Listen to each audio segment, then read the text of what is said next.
Côté culture, Les Misérables, la fameuse comédie musicale créée dans les années 80, inspirée du chef-d'œuvre de Victor Hugo, fait l'objet d'un remake grenoblois. Il s'agit d'un vaste projet artistique et pédagogique orchestré par la compagnie vocale. Il associe des musiciens, artistes professionnels et des élèves de 5 établissements scolaires ou d'apprentissage de Grenoble. La première est prévue à Vars le 13 avril. Xavier Schmitt et Jean-Christophe Solari ont assisté aux derniers préparatifs des costumes au lycée André Argouges de Grenoble. Ils sont tous là, tous les personnages des Misérables. Ils commencent à prendre vie à travers leurs costumes. Cosette, Gavroche, Jean Valjean. Une trentaine d'élèves se démènent avec les tissus depuis des mois. Un ouvrage formateur avant de passer le BTS, le brevet de technicien supérieur.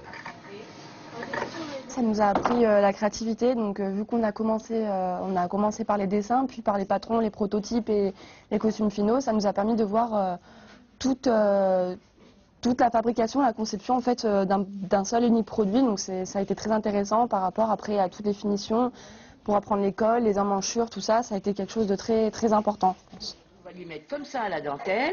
Et ensuite, il y aura la même chose en bas de manche. Il n'y a pas de poignée? Là, au lieu de leur faire des vêtements qui vont servir à rien, qui vont rester dans le placard, ou qui iront, dans le meilleur des cas, dans la boutique de l'établissement, et bien là, elles font des produits qui vont servir, qui vont être utiles. En décembre dernier, c'était la construction des décors. Un travail réalisé par les apprentis compagnons.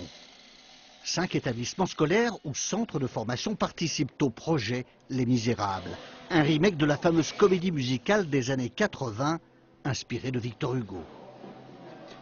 C'est un très très gros projet puisqu'il concerne plus de 200 personnes donc, qui sont impliquées dans ce projet, entre les partenaires pédagogiques, les choristes, les musiciens, l'équipe artistique. Ce projet a plu d'emblée, a plu vraiment tout de suite à ses partenaires.